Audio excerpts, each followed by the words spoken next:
మన తలరాతని ఎవ్వరూ రాయటం కాదు, మన ఆలోచనలే మన తలరాతని నిర్ణయిస్తాయట.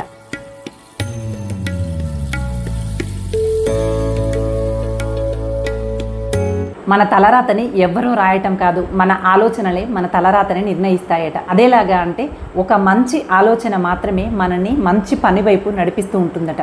ఆ మంచి పనిని పదే పదే చేస్తూ వెళ్తే అది మనకి అలవాటుగా మారుతుందట. అలవాటుగా మారినటువంటి కొన్ని పనుల సముదాయమే వ్యక్తిత్వంగా ఏర్పడుతుందట. ఉత్తమమైనటువంటి వ్యక్తిత్వం మాత్రమే ఉత్తమమైనటువంటి తలరాతని రాయగలుగుతుంది. అంటే మన ఆలోచనపైనే మన తలరాత ఆధారపడి ఉంది అనేటువంటి విషయం అర్థమవుతూనే ఉంది. ఎప్పుడైతే మనం మంచి మంచి ఆలోచనలు చేస్తామో, ఆ మంచి ఆలోచనల ద్వారా మంచి పనులు నిర్వర్తిస్తూ ఉంటామో, ఆ మంచి పనులే మన ఒక అలవాటుగా మారుతాయి. ఆ మంచి అలవాట్లే మన వ్యక్తిత్వంగా రూపుదిద్దుకుంటాయి. ఆ వ్యక్తిత్వమే మన తలరాతని నిర్ణయిస్తుంది. అందుకని ప్రతి వ్యక్తి ఇది చిన్న ఆలోచనే కదా, ఇది చిన్న పనే కదా, ఇది చిన్న అలవాటే కదా అని వదిలేయకండి. ప్రతి చిన్న మంచి పనిని కూడా అలవాటుగా మార్చుకునేటువంటి ప్రయత్నం చేయండి. ఉదాహరణకి ఉదయమే లేవాలి అనుకున్నాం అనుకోండి, అది ఒక ఆలోచన. ఉదయమే లేవటం అనేది ఒక పని. ప్రతిరోజు అదే పని చేయటం అనేది అది ఒక అలవాటు. అలవాటే మన వ్యక్తిత్వంగా రూపుదిద్దుకుంటుంది. బ్రహ్మ ముహూర్తంలో లేవాలి అని నిర్ణయించుకున్నారనుకోండి, అది ఒక ఆలోచన.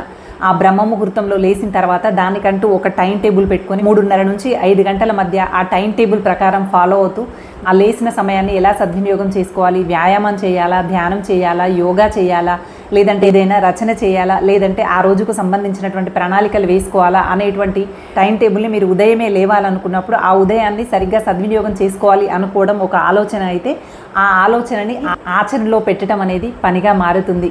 ఆ పనే ప్రతిరోజు చేస్తూ వెళ్తూ ఉన్నట్లయితే అలవాటుగా మారుతుంది. ఆ అలవాటే మిమ్మల్ని ఉత్తమమైనటువంటి వ్యక్తిత్వం కలిగినటువంటి వ్యక్తిగా మారుస్తుంది. ఆ వ్యక్తిత్వమే మిమ్మల్ని గొప్ప తలరాత కలిగినటువంటి వ్యక్తిగా, అదృష్టవంతులుగా తీర్చిదిద్దుతుంది. మనం అర్థం చేసుకోవాల్సినటువంటి విషయం ఏంటి? మన ఆలోచనలో నుంచి మాత్రమే మన తలరాత నిర్ణయించబడుతుంది అనే విషయం ఇట్టే అర్థమైపోతుంది కదా. ఆలోచనే అనుకుంటాం మనం, కానీ ఆ ఆలోచన మనల్ని ఎంత ప్రభావితం చేస్తుందో కాస్త జాగ్రత్తగా పరిశీలించుకుంటే అర్థమైపోతుంది. అది ఆలోచనే కదా, వస్తూనే ఉంటాయి పోతూనే ఉంటాయి అనుకుంటాం, కానీ ఆలోచనలు మనల్ని ఎంత ప్రభావితం చేస్తాయి అనేది మనం కాస్త జాగ్రత్తగా పరిశీలిస్తే ఇట్టే అర్థమైపోతుంది. అందుకని మీకు చెడు ఆలోచనలు వస్తే వాటిని వాయిదా వేసేటువంటి ప్రయత్నం చేయండి. మంచి ఆలోచన వస్తే వెంటనే ఆ పని చేసేటువంటి ప్రయత్నం చేయండి. మంచి ఆలోచనను ఎప్పుడూ వాయిదా వేయకండి, చెడు ఆలోచనని వెంటనే ఎప్పుడూ తలపెట్టకండి. మనసు, మీ అంతరాత్మ ఎప్పటికప్పుడు మీకు ఏది మంచి ఏది చెడు అనేది చెప్తూనే ఉంటుంది, హెచ్చరిస్తూనే ఉంటుంది. కాస్త మనం జాగ్రత్తగా పరిశీలించుకొని మంచి ఆలోచనలన్నీ వీలైనంత వరకు వెంటనే అమలు పరిచేలాగా, చెడు ఆలోచనలన్నీ వీలైనంత వరకు వాయిదా వేస్తూ వెళ్ళేలాగా మనల్ని మనం ప్రభావితం చేసుకుంటూ వెళ్ళాలి. లేదనంటే మన తలరాతని మనమే చెడుగా రాసుకున్న వాళ్ళం అవుతాము. మన తలరాత మన చేతిలోనే ఉంటుంది, ఇంకా చెప్పాలంటే మన ఆలోచనలోనే ఉంటుంది. ఉదాహరణకి పరిశీలించినట్లయితే ఒక తండ్రి కొడుకులు ఉన్నారట. తండ్రి ప్రతి మంచి ఆలోచనని వెంటనే అమలు చేసే రకమట. ఆ మూర్తి భవించినటువంటి వ్యక్తి తన అలవాట్లకు తగ్గట్టుగానే తన కొడుకుని కూడా గొప్పగా తీర్చిదిద్దాలనుకున్నాడట. అందుకని కొడుకు అన్ని మంచి లక్షణాలు నేర్పడం కోసమే ప్రయత్నం చేస్తూ ఉండేవాడట. ఎలాగా అంటే ఎక్కడైనా దారిన వెళ్తున్నప్పుడు, ఎక్కడైనా నల్లాలు విప్పి ఉన్నా, నీళ్లు వృధాగా పోతూ ఉన్నా ఆ నల్లాలు ఆపేయమని చెప్పేవాడట. అలాగే ఎక్కడైనా కరెంటు స్విచ్చెస్ కానీ ఏవైనా వేసి ఉన్నట్లయితే ఖచ్చితంగా లైట్స్ ఆఫ్ చేయమని చెప్పడం కానీ, అది ఏ ప్లేస్ అయినా కానివ్వండి, ఇంట్లో కానివ్వచ్చు, కారులో వెళ్తున్నప్పుడు నల్లాలు ఓపెన్ అయి ఉండడం కావచ్చు, బస్ స్టేషన్లలో లైట్లు స్విచ్లు ఆపేయడం కావచ్చు, ఎక్కడైనా కావచ్చు, ఎవరి ఇంట్లో అయినా అనవసరంగా తిరుగుతున్నటువంటి లైట్లు, ఫ్యాన్లు, నల్లాలైనా కావచ్చు, ఇక్కడ వృధా కానియకుండా ఇతను ఆర్పేయడం నేర్పించేవాడట. అది అలవాటుగా మారినటువంటి అబ్బాయి ఎక్కడ కూడా నీరు వృధాగా పోతున్నట్టు అనిపించినా నల్లాలు ఆపేసేవాడట. అది ఒక ఆలోచన మాత్రమే. ఆ ఆలోచన అతనికి పనిగా నేర్పాడు. ఆ పని అలవాటుగా మారింది. అలవాటే అతని వ్యక్తిత్వంగా రూపుదిద్దుకుందన్నమాట. కొడుకు పెరిగి పెద్దవాడయ్యాడు. ఒకరోజు ఉద్యోగం కోసం ఇంటర్వ్యూకి వెళ్ళాడు. ఆఫీస్కి వెళ్తూనే ఆఫీస్ స్టార్టింగ్లోనే నల్ల నీళ్ళు వృధాగా పోతున్నటువంటి గమనించినటువంటి అబ్బాయి వెంటనే నల్లాను ఆఫ్ చేసి అక్కడ నుంచి లోపలికి ఎంటర్ అయ్యాడట.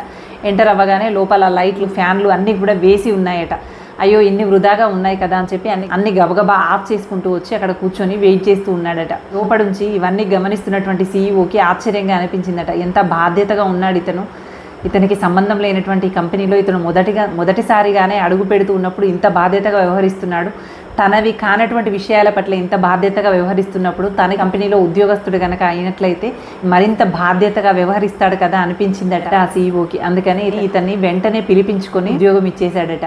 చూడండి, ఇక్కడ తన ఒక మంచి ఆలోచనే ఒక పనిగా మారింది, ఆ పని అలవాటుగా మారింది, ఆ అలవాటే అతని తలరాతని మార్చేసింది. ఇలాగే మన జీవితాల్లో కూడా మనం ఇదే విధంగా మనకు వచ్చేటువంటి ఆలోచనలు కూడా మనం పనిగా ఆచరణ పెట్టినప్పుడే ఆ పని అలవాటుగా మారుతుంది.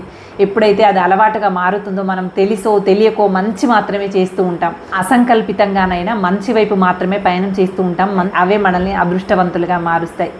భవిష్యత్తులో అదృష్టం కలిసి వస్తుంది, ఎవరో వస్తారు, ఏదో చేస్తారు, మనకంటూ ప్రత్యేకమైనటువంటి రోజులు వస్తాయి అనుకుంటూ భ్రమల్లో కూర్చోకుండా ఈ క్షణమే మీ మనసులో వచ్చినటువంటి మంచి ఆలోచనని వెంటనే ఆచరణలో పెట్టడానికి ప్రయత్నం చేయండి. ఒకరోజు 2 రోజుల్లో ఆచరణలో పెట్టడం కాకుండా దాన్ని ఒక పనిగా, ఆ పనిని కాస్త అలాగే చేస్తూ చేస్తూ ఒక అలవాటుగా, ఆ అలవాటుని కాస్త మీ వ్యక్తిత్వంగా మార్చుకునేటువంటి ప్రయత్నం చేయండి. అంతే తప్ప వచ్చిన ప్రతి ఆలోచనని వాయిదా వేస్తూ చేద్దాంలే చూద్దాంలే, మనకంతటి అదృష్టం ఉందా, మన తలరాతి ఇంతేలే, మనం అంతటి అదృష్టవంతులం కాదు, అది ఎక్కడో ఎవరికో అదృష్టవంతులకు మాత్రమే జరుగుతుంది అనుకుంటూ మిమ్మల్ని మీరే నిరుత్సాహపరచుకుంటూ కూర్చున్నట్లయితే మీరు అనుకున్నది ఎప్పటికీ సాధించలేరు.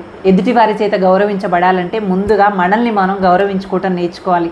మనల్ని మనం గౌరవించుకోవాలి అంటే మనకు వచ్చేటువంటి మంచి ఆలోచనని ఆచరణాత్మకంగా చేయగలిగినప్పుడు మనకు తెలియకుండానే మనల్ని మనం గౌరవించుకోవటం మొదలెడతాము. మన ఆలోచనలపైనే ఇవన్నీ ఆధారపడి ఉన్నాయి అనేటువంటి విషయాన్ని గమనించి మంచి ఆలోచనలు చేస్తూ మన కోసం మనం మంచి జీవితాన్ని ఏర్పాటు చేసుకొని మంచి వైపు మాత్రమే అడుగులు వేద్దాం. Thank you for watching. Bye.